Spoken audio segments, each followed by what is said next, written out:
sides of feats, I determine who wins. Welcome to Entertainment Fight Night, EFN.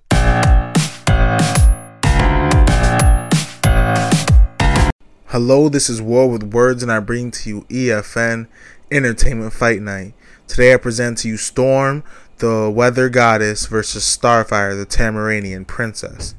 Now this first video is going to be the argument for Storm, while the second video will be the argument for Starfire, and the third video will be the winner between them.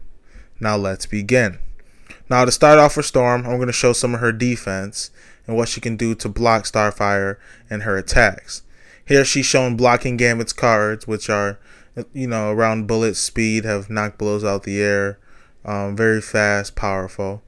Here she summons a tornado to take out the mind-controlled X-Men who are fighting her in pretty much an instant. Here she blocks, in a similar tornado, she blocks Cyclops' blast with her wind. And as we know, Cyclops' blast have destroyed icebergs. They're supposedly mountain busting, very powerful. And it shows that her wind is strong and it can be used as a defense. Here's a scan of her making a solid wind shield. They said the wind is basically formed like it's a solid curtain, and she could easily use this as a shield and watch Starfire just pound away on it and then not do much. Here's this next scan of her wind blasting World War Hawk out the air. And we know how strong Hawk is, especially in World War Hawk form. So this should work against pretty much anybody, any powerhouse. Even with the ability to fly. You might not land like Hawk did, but you would still be blown off course. And again, here's wind blasting a different Hawk, sending him flying and overpowering his strength. And here's lightning blocking Cyclops' blast. So she could do a similar thing to Starfire starboats, or even a blitz in a physical attack. Now to get to the potency and the power of her offense. Here's a scan of her paralyzing a girl in one lightning strike. Now, I don't know if Starfire has human physiology or not, but if she has anything like electricity in her brain or anything of that nature, then one lightning strike from Storm could potentially put her down just by paralyzing her so she can't move. Here is shown that her lightning can overload Sebastian Shaw. Sebastian Shaw being a kinetic energy absorber who can get powerful enough to easily take down Colossus if he takes enough damage. But here she easily overloads him.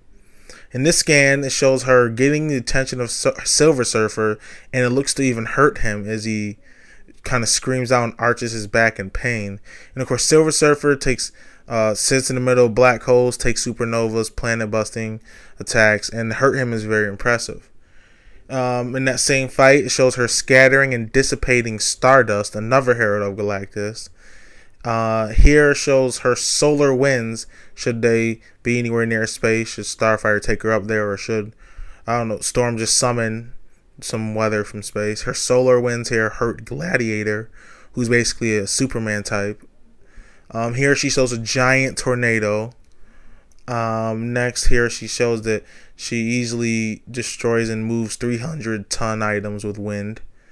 And here her lightning overloads Polaris to the point where her powers penetrate the crust of the earth and reach all the way down to the center, the core, a few hundred miles beneath the surface. So her lightning's pretty powerful. Now to get to the speed of Storm's powers, which she's going to need because Starfire can fly extremely fast speeds. Here she summons her tornado in the blink of an eye and batters Phoenix. Yes, that Phoenix with it. Again, she makes an ice storm before Sauron could attack her. Here's an instant flash freeze attack where she gathers moisture in the air and freezes her opponent. Here again, something she might be able to do. At least to stall Starfire for a minute, since she's bound to be hot because she could generate heat from herself. Another flash freeze, this time on the Baroness.